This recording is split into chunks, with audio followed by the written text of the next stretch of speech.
Yang keempat, musallikin, isim fa'il.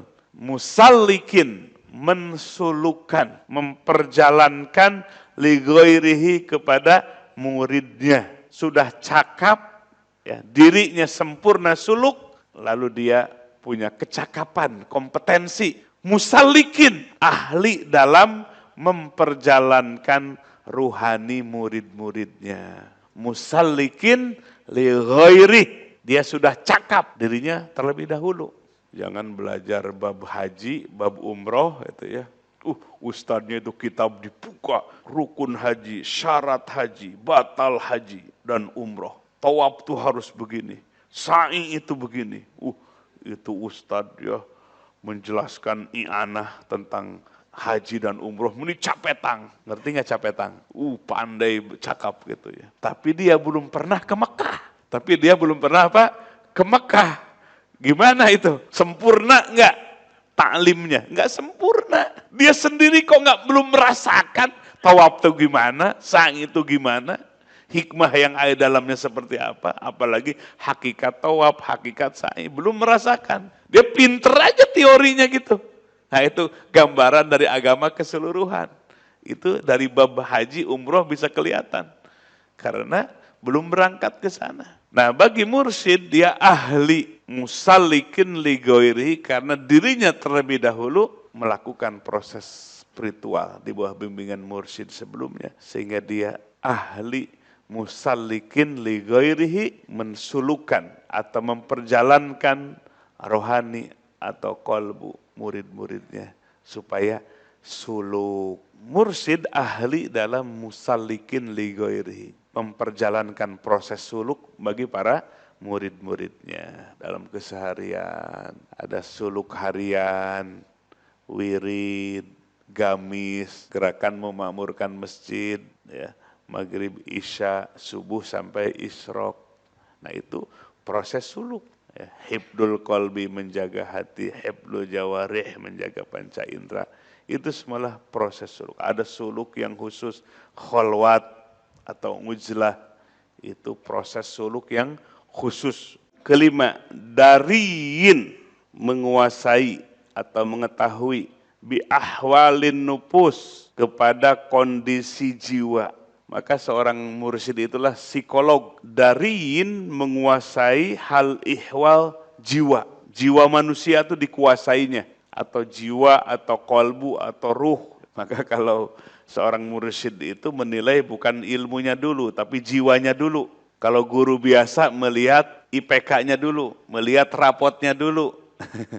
Matematikanya hebat, bahasa Inggrisnya hebat. Kalau mursyid yang pertama dilihat adalah batinnya dulu, ahwalnya, kondisi nupusnya, jiwanya terlebih dahulu.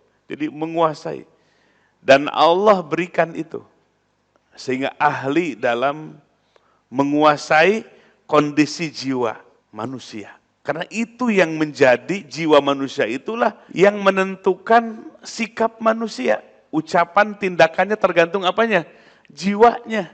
Jiwanya rusak, rusaklah ucapannya. Rusaklah perilakunya. Kalau ibarat robot, itu programnya. Itu adalah jiwanya. Kalau robot diprogram membunuh, jadi membunuh. Kalau Jepang ya membuat hidangan di restoran oleh siapa? Robot nganterin. Karena diprogram seperti itu. Begitu juga manusia, orang awam dilihat tuh penampilannya, cantik, ganteng, putih, hitam gitu. Paling awam, orang paling awam yang bodoh itu melihat itu hardware-nya dulu. Yang dilihat itu fisiknya dulu. Fisiknya, lalu pesaknya, bener nggak? Bener apa enggak? Pesaknya dan kalau mursyid lain yang dilihat apanya dulu? Jiwanya. Sebab manusia tergantung jiwanya. Maka seorang mursyid pandai dalam mengetahui, menguasai ihwal, hal ihwal atau kondisi. Karena jiwalah yang pertama yang akan diperbaiki oleh seorang mursyid. Itu makna dariin bi ahwalin nupus. Ya, jadi pandai, ahli dalam menguasai jiwa manusia. Lalu yang keenam, khobirin, menguasai, bukan sebatas tahu, tapi menguasai, ahli bimu'alajati, dalam mengobati, menterapi, mentreatment amrodhiha, penyakit-penyakit jiwa. Pandai dalam mengobatinya, memberikan terapi-terapi bagi penyakit-penyakit hati. Ada yang pemarah, ada yang kecewa, ada yang mudah sakit hati, ada yang baperan, ada yang cari muka, kelihatan semua. Jadi ya, yang langsung berhubungan dengan mursyid itu langsung batinnya, jiwanya, ada yang peragu. Jadi itu semua adalah amrod, penyakit-penyakit jiwa, penyakit hati. Jadi yang pertama dideteksi oleh seorang mursyid adalah jiwanya terlebih dahulu. Sehingga nanti akan memberikan terapi yang efektif, yang cocok bagi pasiennya, yaitu murid. Contoh misalnya, ya, ada sahabat yang merasa banyak dengan perintah-perintah dan larangan dari Allah.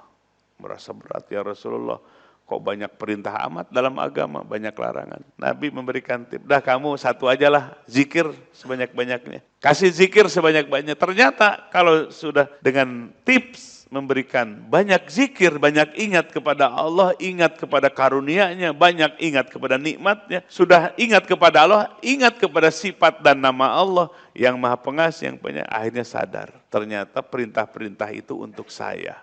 Larangan-larangan itu kebaikannya untuk saya. Itu Nabi itu seperti itu. Melihat problematika umat, langsung berikan solusinya.